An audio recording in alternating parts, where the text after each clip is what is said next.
Hi there. I have a question for you. Why is it that after losing your pet, you may find yourself feeling angry all the time at everyone and at everything? Are you angry at people and those close to you? Are you angry at situations? Sometimes you may be even angry at yourself. And maybe you're wondering, where is this coming from? Why do I feel so out of control? I feel so alone, and I am frightened about what's becoming of me. If this is happening to you, please know this. You are not alone. This doesn't last forever, and I can help. And in this video, I will explain what may be happening and what may help you in particular. So hi there, and welcome to Pet Loss Support with Joanne. My name is Joanne Berg, and I am a certified grief educator who specializes in pet loss and bereavement. I have touched on this subject in my other videos, but today I would really like to discuss more generalized anger. It's an important issue that is not very often talked about.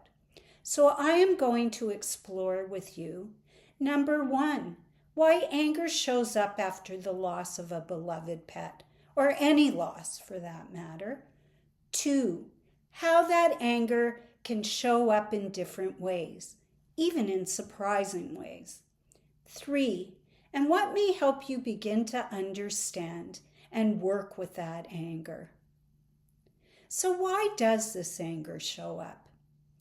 Anger is a very common part of grief.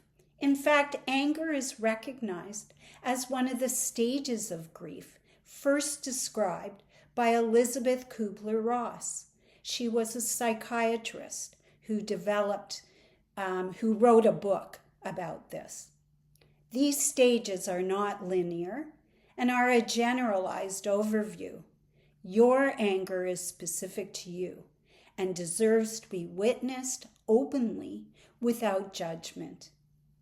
Now, your anger or anyone's anger may show up as irritability, impatience, frustration, snapping at others, and this anger may often be a protective emotion.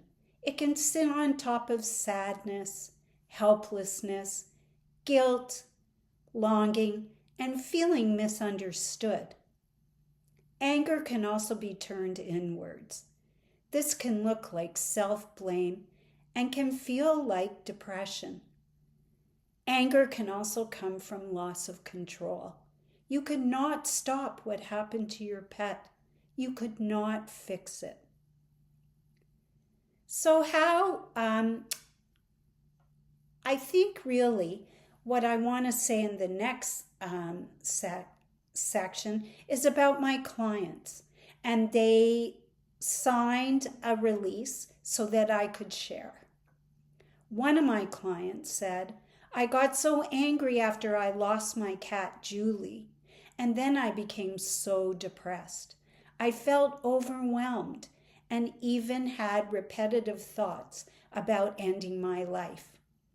This was when we discussed using the 24/7 crisis hotline, 988. Remember that, 988, as a tool to help, especially at night when she felt alone. I underscored that there was no shame in talking about her thoughts and in using 988, and that it was all confidential. I found her a psychiatrist to work with because she had many underlying issues that required more in-depth psychotherapy. She would check in with me weekly. After a team meeting with her and her psychiatrist, she came back to counseling with me. Now, this is a very sensitive issue, but it needs to be discussed openly. My client wanted to share this in the hopes that it would help others. It helped her immensely. Another client said, I felt anger everywhere. She described screaming at a salesperson which we all do at one time, but she was really shocked at her behavior.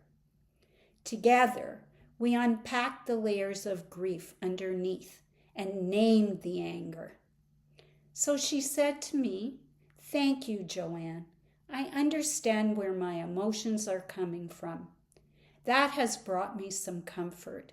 You provided me a safe space to allow myself to get my feet planted. I still feel angry sometimes, but now I know where it is coming from." One other client shared, "I had road rage, real road rage, like I've never had before. This wasn't really about the situation. It was about unprocessed grief and emotions. So some people also feel anger towards others who still have their pets. That sound familiar? They think to themselves, well, at least you still have them. This is a very human thought and response. Grief can also be cumulative. This loss may activate past losses that were never fully dealt with. So what may help you in all of this? First of all, there is no one right way to work with anger. And really, your own story determines how you can get help. But the goal is to begin to feel some sense of control again, even in very small ways. To gently get your feet planted, even for a moment, begin with your breath. Now, a breath can calm your body, slow your reaction, and give you space. But remember, this takes practice and time, but it does happen. And we are not trying to get rid of the anger. No, just taking small steps to feel steadier. And in this way, you can maybe try to eat properly and get some sleep. This may be the start of a regular routine. Pause before reacting. Now that takes time to practice. Name the feeling. Move your body. Walk or work out at home. It's okay to be distracted for a while, but start small and focus on the small things you can control, like even making a cup of tea. Take baby steps. There are many, many more ways that are specific to your individual story. The key is to find a safe space to talk about intense emotions without judgment. In doing this, you begin to understand yourself more. And the goal is not to get rid of anger, but to understand it and to not feel frightened of it. Over time, this may bring comfort. And remember, this is so, so hard. Give yourself time. Now, what is the role of counseling in all of this? In counseling, we gently unpack the layers. We explore past experiences, how you have handled anger before, patterns that may be resurfacing. But really, we meet you where you're at, and gently we start this process. This is about understanding, not judgment. Now, importantly, grief is complex. People are complex. Anger can come from many places within your life. And there is no right way to grieve. Your way is valid.